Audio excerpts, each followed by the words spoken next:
recomendar tal vez una receta que haga que esto no se sufra. Porque bueno, mucha gente se ha visto afectada, por ejemplo, en su trabajo, sus ingresos económicos y además en los vínculos sociales que veníamos tan acostumbrados a tener. Uh-huh. Entonces, bueno, me parece más bien, plantearlo desde ese lado, digamos. Esta es una pandemia que nos ha coartado por ahí la facultad, la posibilidad de mantener ciertos vínculos del modo en el cual los veníamos estableciendo. Uh-huh. Sí me parece importante, digamos, porque particularmente yo me había quedado con eso que habíamos hablado fuera del aire, es decir, uh-huh, cómo puede afectar a los niños. Claro, porque el tema... Sí, perdón, porque el tema es, hay que darle toda la información, cómo le cae a los chicos la información, debo pasársela toda, debo contarle la verdad, debo aislarlo, ¿qué debo hacer? Porque es como que no sabemos como para qué lado disparar. Claro, me imagino que cuando me preguntás respecto a la información, seguramente debe estar ahí introducido la problemática, por ejemplo, de la muerte, es decir, de una posibilidad ante esta pandemia. Exactamente. Bueno, me parece, digamos, que no se haría del todo bien en omitir este tipo de información, siendo que además es una pregunta común en los niños, es decir, una curiosidad particular respecto a ello. Además, digamos, si bien me parece que la pandemia es una contingencia que nos podría introducir en este problema por muy diversas cuestiones, los niños terminan preguntándose sobre esta cuestión. Uh-huh. Entonces, bien, además, bueno, me parece que los niños, estando en el aula, mucha gente se ha preguntado, bueno, ¿cómo hacemos ahora que, por ejemplo, le hemos tratado de inculcar durante toda su vida a los niños, por ejemplo, que compartan los materiales de escuela? Sí. Y ahora, sin embargo, les estamos diciendo que no, claro, porque con esta actitud podríamos entonces contagiar, por ejemplo. Sí. Bueno, insisto en esto, me parece que no haríamos bien en omitirle información a los niños, ¿sí? Uh-huh. Es decir, porque nos encontramos ante un contexto en el cual estas cosas podrían pasar, que bueno, sin duda nos enfrentan a cuestiones no de las mejores que la realidad nos podría poner en juego, pero, por ejemplo, la enfermedad o la muerte de un ser querido. Exacto. Entonces, son cuestiones que posiblemente sea más importante hablarlas, más que tratar de dejarlas de lado. Uh-huh. Y en cuanto a aquellos niños que están en su casa porque, bueno, han decidido hacer la virtualidad, en el caso de mi hijo, yo tengo un hijo ya grande, pero hace virtualidad, grande, digo, todavía en primaria, pero hace virtual. Entonces mi pregunta es, ¿afecta de alguna manera esto que los chicos no se relacionen ya por un año y pico? Porque el año pasado hicieron 2 o 3 días y después nos encerraron a todos, pero digo, ¿afecta esto que los chicos tengan poco contacto con sus compañeros? ¿A ellos personalmente les afecta? Claro, yo esto lo plantearía de dos modos distintos. Uh-huh. Por un lado, me parece que sería importante que no pensemos en el niño, es decir, como que si fuese uno solo y esta cuestión se repitiese en todos igual. Sí. Quiero decir con esto, habrá niños a los cuales les afecte y a otros niños que no. Por supuesto, digamos que es un cambio tremendo, ¿no? El hecho de ir 5 días a la semana a la escuela a pasar, por ejemplo, que sé que ahora está la modalidad de las burbujas y entonces con suerte uno va tal vez una semana por mes a la escuela. A la escuela. Uh-huh. Sí, sí. Entonces, respecto a cómo afecta, bueno, yo creo que también la medida en la cual esta pandemia pueda afectarnos va a tener mucho que ver también con la historia personal de cada uno de nosotros. Y en esto no me refiero solamente a los niños, sino que, bueno, también podría aparecer, por ejemplo, en un adulto o, por ejemplo, en un adolescente. Uh-huh.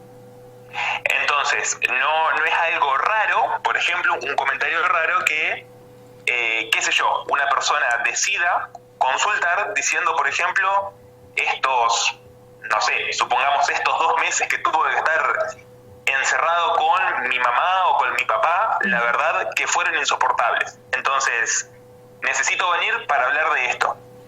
Claro. Porque, bueno, me extiendo un poquito más en la respuesta. Sí. Las diferentes instituciones con las cuales contamos en la cultura, ya sea la escuela, ya sea el deporte, el baile, las diferentes instituciones a las cuales los chicos asisten, son de algún modo las que nos ayudan a, bueno, ir separándonos de la figura de nuestros padres y además ingresar en nuevos vínculos. Entonces, me parece que desde ese lado es por donde la pandemia, siempre insistiendo desde el lado vincular, ¿no? Me parece que es ahí donde más puede haber afectado. Es decir, no es un proceso fácil para los niños separarse de la familia. Sí. Y bueno, la pandemia me parece que nos ha ofrecido esa dificultad, digamos, es decir, nos tenemos que quedar todos juntos en casa. Federico, ahora, esto que vos planteabas, nos quedamos todos juntos en casa. Y ahora, ¿qué pasa con el niño? Porque también está el otro planteo. ¿Qué pasa con el niño que no le afecta? ¿Es diferente a los demás? Perdón, todas las preguntas que te estoy haciendo, Federico, es porque me las plantearon. Yo voy traduciendo, si me entiendes. Genial. ¿Qué pasa con el niño que se quedó en la casa y no le afectó? Ejemplo, mi hijo no le afectó para nada, no tiene problemas en la escuela, no tiene problema para relacionarse con otras personas si la tendría que hacer.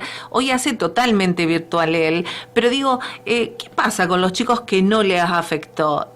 ¿Son diferentes al resto o tenemos que seguir dejando nomás la burbuja de las mamás en los chats que comenten? Porque también uno se siente, por ejemplo, por ahí extraño cuando dicen, no, pero el virtual es solamente para aquellos chicos que entienden, como que si fueran diferentes los chicos que pueden hacer el virtual al que tiene que asistir una vez, como decías vos, al mes a una burbuja. ¿Son diferentes estos chicos? ¿Tienen alguna capacidad diferente o no? ¿Tienen la capacidad de adaptarse a lo que venga? Bueno, no, esto habría que ver, digamos. Podría pasarle que alguno de esos chicos se viesen ante cualquier otro tipo de dificultad y sí se viesen afectados. Me parece que si esto de la pandemia no los ha afectado, bueno, mucho mejor por ellos. El tema ahí de la diferencia es un poco complicado. En primera instancia porque lo estamos haciendo como un planteo general, es decir, no sabemos de qué chico estamos hablando. Me parece importante plantear que no todos los niños son iguales y ninguno es idéntico al otro. Entonces, digo esto, si no se han visto afectados, bueno, muchísimo mejor, ¿no? Es decir, podríamos decir que mientras, no sé, más bella pueda ser la infancia de un niño, mejor. Ahora, el hecho de que hayan sabido adaptarse a esto no quiere decir que sean inmunes a todo mal. Es decir, podría ser que los afectase a otra cosa que tal vez a otro no. Ahí vamos. Te pregunto, en este transcurso del tiempo que pasó, que ya es 1 año y pico y no nos damos cuenta nosotros, ¿tuviste muchas consultas de madres o de algún padre con algo extraordinario de algún niño? Digo extraordinario en el sentido, bueno, me pasa esto y no sé qué hacer.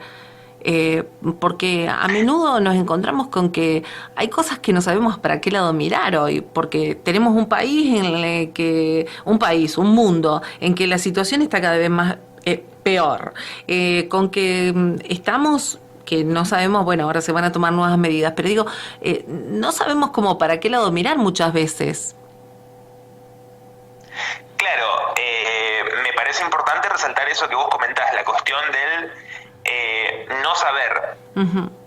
Por supuesto que muchas de las consultas ahora vienen enmarcadas justamente en la actualidad, ¿no? Es decir, es muy raro que en los consultorios no se escuchen palabras como COVID o pandemia, ¿no? Dios mío, claro. Pero bueno, es importante señalar eso del no saber, es decir, de repente llama a una mamá o un papá que comenta, bueno, a mi niño le está pasando tal cosa y no sé cómo solucionarlo. Sí. Pero me parece, digamos, que esto de la pandemia es algo más que hace al contexto. Muchas veces sucede, por ejemplo, que una mamá diga, la verdad que mi hijo mayor venía bárbaro en una cantidad de cuestiones, ya se animaba, por ejemplo, a ir solo al baño, había dejado el chupete, había dejado la pelela, por ejemplo. Sin embargo, desde que supo que estaba por venir un hermanito, ha vuelto hacia atrás, ¿no? Claro, es verdad, eso es verdad, eso es verdad. Y bueno, en muchas ocasiones los papás no se lo saben explicar. Entonces, me parece que ese es un buen momento para hacer una consulta con un psicólogo. Claro. Porque bueno, la pregunta ahí sería, ¿qué ha pasado con el niño? ¿Qué lo ha afectado tanto como para que de algún modo, siendo algo en lo cual él había avanzado y además un avance importante para un niño, ¿no? Es decir, ir dejando ciertos objetos, ¿no? Ya sea el chupete o la pelela. Se me ocurre ahora, ¿no? Sí, te entiendo. Pero bueno, me parece importante, digamos, que los papás traten de hacer una consulta ahí cuando descubren que por algún motivo, bueno, su hijo ha desarrollado un síntoma. O, por ejemplo... Perdón. Sí. Agrego algo más ahí. Sí. O, por ejemplo, ¿qué pasa? Esto, bueno, yo lo dirijo porque empezamos la charla con los niños, ¿no? Sí. Pero podría ser tanto los niños como ellos mismos, es decir, la vida de un adulto. Pero, por ejemplo, ¿qué ha pasado que desde X suceso en mi vida se me repite este sueño? Se me ocurre ese otro ejemplo también ahora, ¿no? Puede ser, se me repite este sueño que encima me hace despertar y me despierto sumamente angustiado. Bueno, son motivos de consulta esos. Ay, me parece que voy a tener que ir al psicólogo. Ay, Dios mío. Escúchame, Federico. Hoy, como están las cosas, voy a sacarte un toque de ese tema. Con el tema de la pandemia, ¿tuviste más consultas? Perdón, es una pregunta, pero te la tengo que hacer. ¿Tuviste más consultas? ¿Hay más padres, más gente, más preocupada? Como desorientada que no sabe para qué lado ir. Vos sabés que se cortó un poquito. ¿Me podrías repetir la pregunta desde el principio? Claro, vuelvo a preguntarte.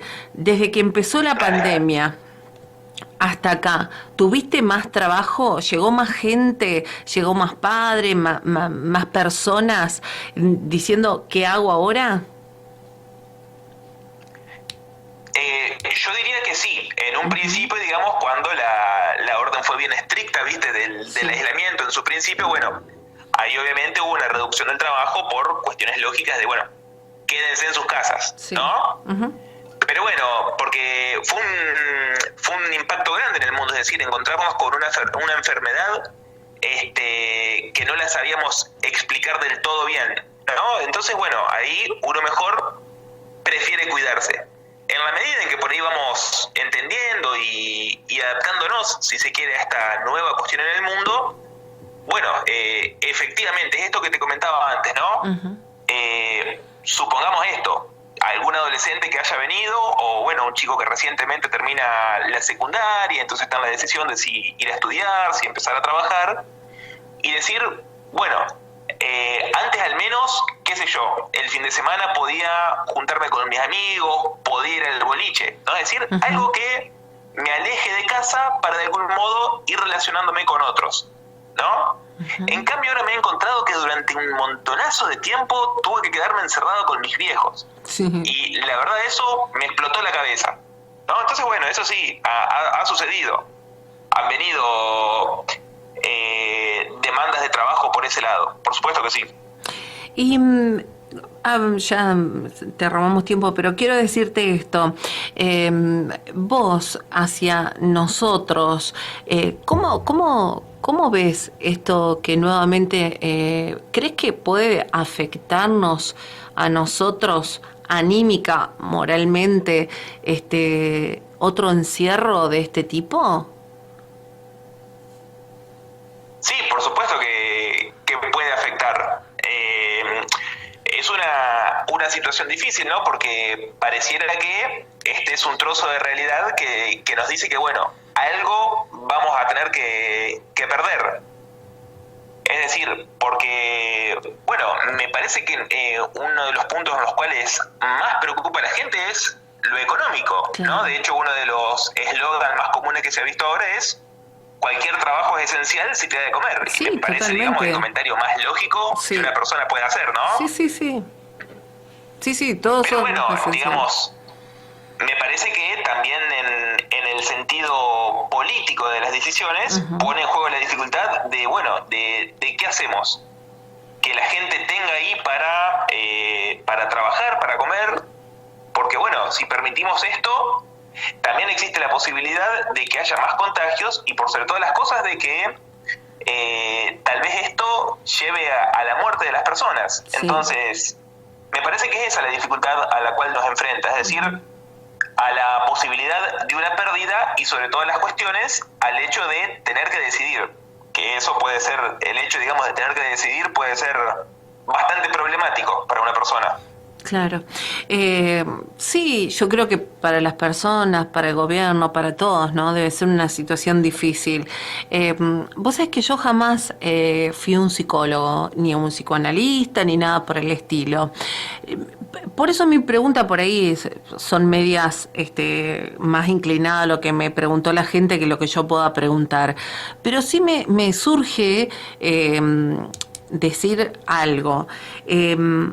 Tres cosas que puedan, o tres cosas que nos puedas decir como para que bajemos un poquito y que no estemos tan alterados, porque esto parece que es algo de no terminar. Venimos de un año duro, tuvimos un poquito de respiro en el verano, pero vuelve el frío y como que parece que esto no se termina nunca. Hay gente grande escuchando, hay gente chica también escuchando, y me gustaría como que si nos podrías decir algo que pueda ser como, no digo algo que nos va a salvar a todos, pero digo algo como para ayudarnos a mantenernos bien, porque conozco muchísima gente que no la está pasando bien, pero no porque no tenga, porque tiene para dinero para comer. ¿Me explico? Digo, no la está pasando bien anímicamente. Sí, entiendo. Desde ya, por el modo por en el cual yo sitúo mi clínica, no suele ser mi modo el de dar consejos. Más, digamos, sin saber por ahí a quién va dirigido, ¿no? Porque, claro, bueno, acabamos planteando cuestiones generales por ahí y uno nunca sabe, si no conoce al oyente, de qué modo lo puede tomar. Entonces, una cuestión que yo diría es que, bueno, puede ser que esta pandemia haya funcionado como una contingencia. Cuando digo una contingencia, quiero decir algo que podría no haber sucedido. La cuestión es que sucedió, ¿no? Entonces, bueno, la pandemia acá es una contingencia que puede haber llevado a despertar ciertos malestares que antes una persona no tenía. Claro. Una recomendación, entonces, y sobre todo cuando eso persiste, insiste, se repite, bueno, es la consulta con un psicólogo. Claro. Digamos, eso es lo mejor que podría ofrecer. Después, en cuanto a consejo, me parece que hay ciertas medidas protocolares que todos conocemos y en la medida en que mejor las respetemos, bueno, en teoría mejores resultados debería tener, ¿no? Totalmente. Pero bueno, me parece que son todas las medidas sociales y de prevención con las cuales se viene insistiendo. El uso de barbijo, los diferentes tipos de cuidados, que en mayor o menor medida ya todos conocemos o deberíamos conocer. La gente grande, la gente esa que ya no necesita salir a trabajar, que tiene su jubilación, pero no estoy hablando de la gente común, digo esa gente que está bien, que está en su casa, tiene una buena jubilación, que ambos son jubilados y que está viendo esto desde afuera, que tiene nietos y seguramente quiere que sus nietos vayan y no pueden ir. ¿Cómo se lo explicamos nosotros que tenemos padres grandes? Bueno, mis papás no son tan grandes, pero digo que tenemos padres grandes. ¿Cómo le explicamos que no pueden ver a sus nietos por una cuestión de que o todavía algunos no se vacunaron? ¿Cómo se explica eso? hijos o a los nietos. No, a los abuelos. Pero me parece que son cosas que se pueden hablar con sencillez. Además de que me imagino que deben estar bastante enterados de la cuestión.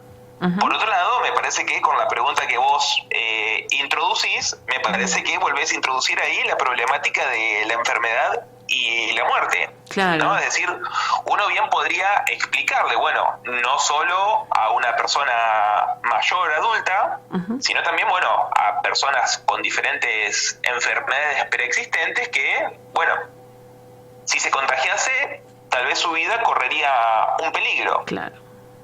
Pero bueno, me imagino que habrá aquellos que toman esto al pie de la letra y habrá otros que, bueno, decidirán correr el riesgo. Entonces, me imagino que no debe ser un ejemplo nada raro que durante este casi año y medio que llevamos de pandemia, un abuelo haya dicho, bueno, sé que si veo a mi nietito me podría enfermar, pero no importa, yo lo voy a ver igual. Claro, es verdad. Sí, es decir, son posiciones que se pueden tomar ante un riesgo. Claro.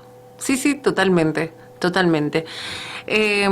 Federico, algo que nos quieras decir, nosotros estamos terminando ya, no te jodemos más por el día de hoy. Algo que nos quieras decir o que te haya quedado por remarcarnos. No me parece, y desde ya que no ha sido ningún tipo de molestia, al contrario, es un gusto poder hablar de mi trabajo. Disfruto mucho el psicoanálisis. Ay, bueno, te vamos a llamar más seguido porque venimos nosotros, te digo. Este fue un año bastante para todos, más allá de que uno lo tome por ahí de diferentes maneras. Bueno, acá me salta otra, te puedo molestar con otra pregunta más, y a esto me hago eco yo. Quienes tuvimos el virus, estamos hablando de la pandemia ya ahora directamente, quienes tuvimos el virus muchas veces dice, algunos quedan muy autodeprimidos y muy deprimidos y otros no. Quiero decir una cosa, y te la comento a vos, Federico, hay mucha gente que tuvo el virus y quedó deprimido o quedó sin ganas, como generalmente se le dice. Esto es así, sabemos que es consecuencia del virus, pero la depresión, ¿por qué sería? Porque la verdad que yo el otro día vine a trabajar, digo, no sé, hay personas que se deprimen más fácil, no sé si se la podés contestar tampoco, digo, pareció acá, te la pregunto. Sí, es decir, es cierto que no todas las personas se deprimen por igual, ¿no? Hay personas que tal vez nunca les suceda. No, es verdad. Después, bueno, también uno debería ver, porque es muy común de la enfermedad orgánica, digamos, que se genere cierto estado depresivo o al menos parecido a la depresión. Una cuestión que yo podría decir en este momento y que forma parte de la teoría psicoanalítica es que, bueno, nosotros nos relacionamos en mejor o peor medida siempre y cuando podamos distribuir una energía en particular con la cual contamos los humanos y que se llama libido, ¿no? Entonces, bueno, por ejemplo, cuando le preguntaban a Freud, ¿usted cuándo considera que una persona está sana? Sí. Bueno, yo creo que una persona está sana cuando es capaz de amar y cuando es capaz de trabajar. Es decir, cuando puede establecer vínculos tanto con las personas como con los objetos. Y lo que tiene por ahí la enfermedad orgánica, como también pasa muchas veces en la hipocondría, claro, es que, bueno, estamos tan dolidos, estamos tan mal por lo que nos ha sucedido, que de algún modo nos vemos dificultados o incapacitados justamente para llevar a cabo ese desenvolvimiento de la libido. Es verdad. No, es decir, bueno, estoy tan preocupado, supongamos, por esta tos que me viene molestando hace 5 o 6 días, que, bueno, tengo la cabeza en eso. No me puedo concentrar para ir al trabajo. O me doy cuenta que mi novio me reclama más, pero la verdad que en este momento no puedo. Y eso hace que muchas veces muchas personas se vuelvan hipocondríacas. Puede ser, no necesariamente. Es decir, me parece que que si una persona se vuelve hipocondríaca, seguramente algo de eso ya había anteriormente. Viste que ahora es decir, que por claro. ejemplo, Sí, perdón. quiero decir, cuando nos enfermamos, Sí. es muy común que no queramos darle pelota a nadie, digámoslo Sí, sencillamente es verdad. Pero bueno, en la medida en que se recobra la salud, uno más o menos va pudiendo, volviendo a reintegrarse al mundo, ¿no? Sí, Muchas veces puede suceder efectivamente como vos lo decís. A partir de una enfermedad orgánica, la persona pierde esta capacidad. Claro. Lo cual, bueno, también digamos, en la medida en que pueda suponer que un psicoanalista, en este caso, tenga el saber como para ayudarlos, bueno, me parece que haría muy bien en llamar y, bueno, tratar de hacer una consulta y hablar respecto a ello. Claro, es verdad, porque muchas veces escuché esto, más de personas más jóvenes como nosotros, no, quedé re deprimida o quedé como en stand-by, me han dicho. Yo digo, ¿en qué momento quedó? Si yo tuve el virus 10 días y volví a laburar y salí, y está en eso, ¿viste? Entonces vos decís, bueno, quizás son personas que nunca se han deprimido. No, es verdad, nunca me deprimí. Entonces ahí empezás a ver, y después, cuando seguís conversando, que pasó el tiempo, la persona sigue. Entonces digo, o se transforma en una persona hipocondríaca o se transforma en una persona realmente feliz. Una de las dos digo yo, hay extremos, no sé, no lo sé, por eso consultamos con vos. Claro. Yo diría, digamos, que no es una particularidad de COVID-19 Claro. deprimir a las personas, es decir, no quiere decir todas las personas que tengan COVID necesariamente van a deprimirse porque así afecta a este virus. Sí. Sino que, bueno, es algo que va a tener mucho más que ver con la historia personal y las particularidades de la persona de la cual se trate en ese momento. Ahí va. Yo te agradezco muchísimo. Sé que hay un montón de preguntas más, pero en otro momento te vamos a llamar, te vamos a volver a consultar. Te agradezco muchísimo que nos hayas atendido y que, bueno, en cualquier otro momento te vamos a estar llamando para, seguramente, porque como recién decíamos, esto me parece que va para un poquito más largo que lo que estamos viviendo, así que siempre vamos a necesitar que nos psicoanalicen. Bueno, bárbaro, Vanessa, y por supuesto, podemos dejar las preguntas que hayan quedado para un próximo encuentro. Gracias, Federico. Bueno, adiós.